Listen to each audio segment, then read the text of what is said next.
What is the Iron Bank's plan and strategy in A Song of Ice and Fire? They're clearly important to the plot, but how? What are they planning?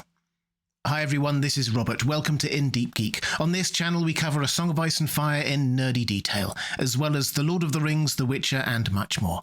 Welcome.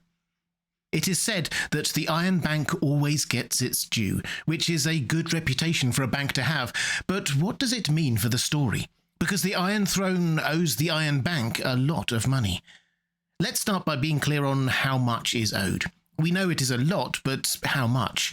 In Book 1, Littlefinger tells Ned Stark that the Crown is more than 6 million gold pieces in debt. 3 million of that is apparently to the Lannisters, and we find out later that exactly 900,674 is owed to the Faith of the Seven, though that was forgiven when Cersei allowed the re-establishment of the Faith Militant. And the balance is to the Tyrells, several Tyroshi trading cartels, and the Iron Bank of Braavos. So anything up to about 2 million gold pieces, accumulated over years and in the form of lots of smaller loans, each presumably needing repayment at different times, but each very much there. It's a lot, and the Iron Bank will have been nervous. To be honest, it's hard to conceptualize the exact amount in today's monetary terms, because the prices of things seem to fluctuate a lot in Westeros, depending on whether they are at war and so on, and as it's obviously a very different world to our modern one. As a few random examples, though, to give you an idea, in The Hedge Knight, Dunk sells a horse for 3 and a bit gold coins. Horse ownership is the privilege of the rich, however, and we're told that a member of the small folk could live for a year on those 3 gold pieces. Whereas in A Song of Ice and Fire, Brienne thinks that 1 gold is a good price for a horse, and at the other extreme end of things, Salador Saan wants 30,000 gold crowns per month to hire his 24 ships, crews, and so on for a probably very dangerous assignment. So the exact comparisons to today's money would be a fool's game, but we're talking billions, probably tens or hundreds of billions. And it was accrued mostly during Robert Baratheon's rule to pay for the lavish lifestyle he enjoyed, feasts and tourneys and the like. The Hands tourney, held during Book 1, had a prize pool of 90,000 gold alone, plus there was also the cost of setting up and hosting such a tourney. Some debts may also have carried over from the Mad King.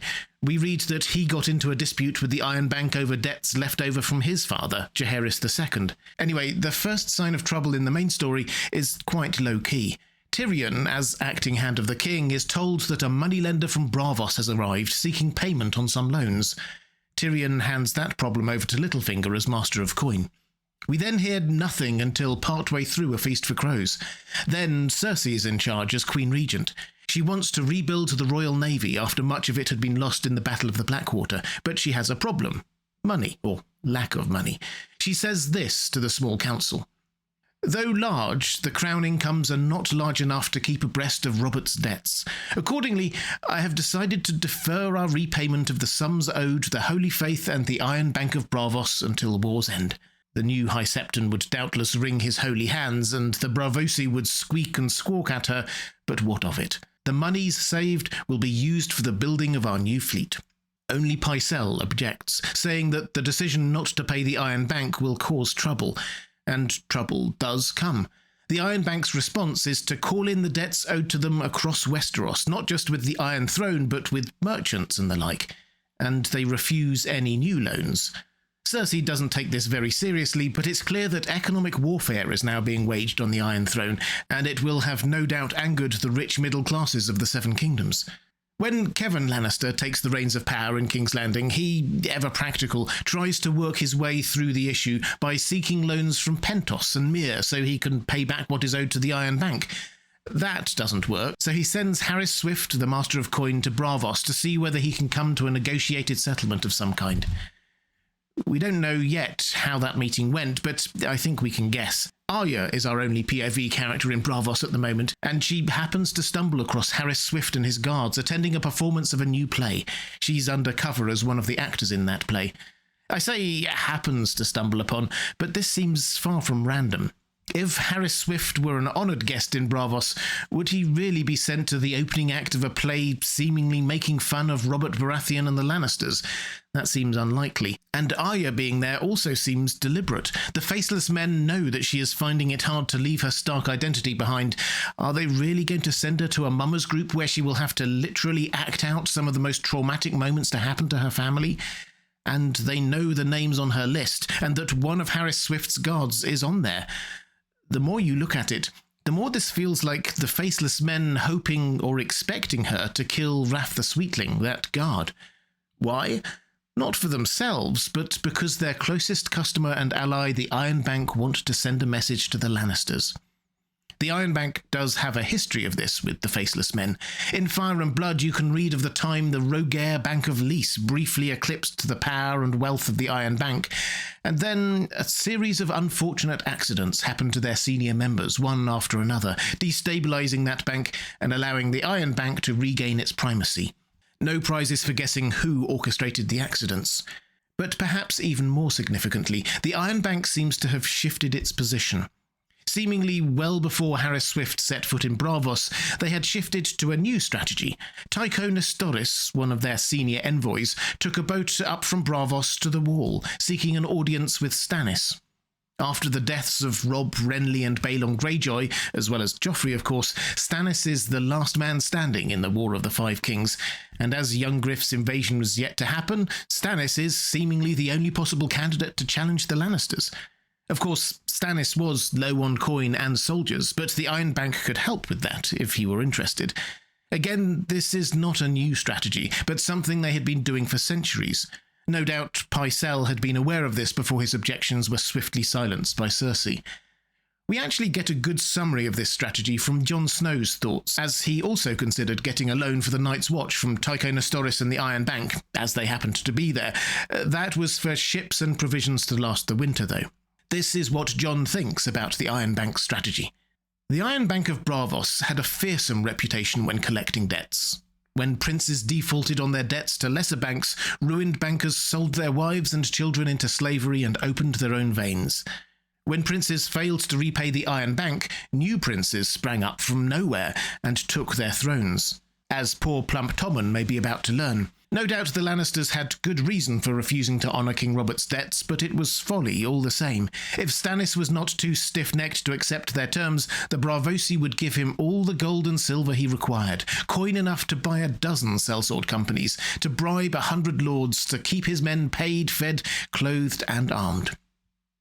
And Stannis does take them up on their offer, at least according to the pre-release chapter from the Winds of Winter from Theon's point of view. In that, Stannis says to Justin Massey, who he entrusts with getting and spending the gold from the loan, "The Iron Bank has opened its coffers to me. You will collect their coin and hire ships and sellswords, a company of good repute if you can find one. The Golden Company would be my first choice if they are not already under contract. Seek for them in the disputed lands if need be. But first, hire as many swords as you can find in Braavos, and send them to me by way of Eastwatch. Archers as well. We need more bows." Sir Justin's hair had fallen down across one eye. He pushed it back and said, "The captains of the free companies will join a lord more readily than a mere knight, your grace. I hold neither lands nor title. Why should they sell their swords to me?"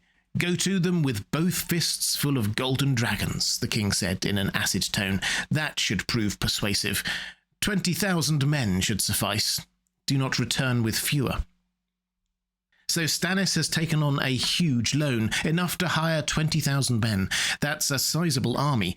And in case you were wondering, this doesn't mean that the Iron Bank have now written off what the Iron Throne owes them. Stannis has signed up to repaying, when he becomes king, not only his loan, but also take on the debt that the Iron Throne already had. The Iron Bank always gets its due. So what does this all add up to? The Iron Throne owes a huge debt to the Iron Bank, and Cersei has decided to stop their repayments on that debt until the war is over in Westeros. But the Iron Bank aren't happy, and respond with some economic sanctions against not just the Lannisters, but merchants, hoping that they will put pressure on the Iron Throne to deal with it. Cersei doesn't care. When he gets into power, however, Kevin realises the seriousness of the situation and tries to work out a way to pay what is owed to the Iron Bank. He first tries getting loans from some other banks so he can pay the Iron Bank, but they refuse that. It's understandable. The Iron Throne's credit rating probably isn't that good at this time, with them hugely in debt and unable to make the payments. So he sends an envoy to Braavos to negotiate some kind of deal. All very sensible. But the Iron Bank have run out of patience. They are sending a message to Cersei by economically attacking business in the Seven Kingdoms, having a member of her envoy's delegation accidentally murdered in Braavos, and lending Stannis all the money he needs to launch another bid for the Iron Throne himself. Yes, this is the Iron Bank acting as a major player on the world stage, toppling regimes and installing their own candidates. They are more powerful than many city-states or even nations in the world of Ice and Fire. But what does this mean for the story going forward? Well, first, Arya. If I'm right that the Faceless Men set her up to kill Wrath the Sweetling for the Iron Bank, then we have to consider the possibility that they might use her to get at more of their enemies. They know who is on Arya's kill list. Might they be okay with her leaving her training to head back to Westeros, knowing she will, at some point, almost certainly try to kill Cersei? I think so. It makes sense of why they keep training her, despite her never really using her Starkish identity inside. Second, Stannis. He now has the resources he needs to launch another attempt to claim the Iron Throne, but he's not really in a position to do that right now.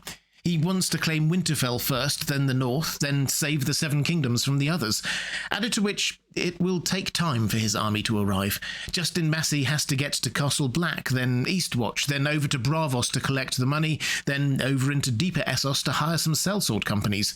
Stannis even suggests he heads all the way down to the Disputed Lands, which is a long way away. Then he needs to get back. Stannis' new army is not going to appear for a long time. And the otherwise relatively obscure Justin Massey suddenly becomes an extremely important person. Stannis says to him that if he hears Stannis is dead, he is to carry on with his mission and bring the army for Shireen. But what if he hears that Stannis and Shireen are both dead? We know he's a very ambitious man, and he'll have a lot of money in his pockets or a large army at his back. It's one to keep an eye on. Third, there's young Griff, or Aegon VI if you prefer. He has burst onto the scene after the Iron Bank decided to back Stannis, but looks much more likely than him to actually win the Iron Throne. How will the Iron Bank respond to him if he wins King's Landing? Expect an envoy from the Iron Bank to be one of the first to visit the new boy king. And finally, Daenerys and her dragons. It looks like she won't need anything from the Iron Bank to pay for her to have an army capable of invading Westeros. She may well have the Unsullied, Second Sons, Dothraki, the Iron Fleet, support from the Faith of R'hllor, and some dragons, of course. How will the Iron Bank react to her? Well, there's a blink and you'll miss it reference when Jon Snow is talking to Tycho Nestoris that I think might be quite suggestive. Jon makes a flippant comment about it being so cold at the wall they could do with a dragon to warm them up, and Tycho, who had happily been drinking and bantering with Jon before, suddenly gets all serious. "One hears queer talk of dragons," says Tycho. "Would that we had one here," responds Jon. "A dragon might warm things up a bit." My lord jests. You will forgive me if I do not laugh. We Braavosi are descended from those who fled Valyria, and the wrath of its dragon lords. We do not jape of dragons. No, I suppose not. My apologies, Lord Tycho.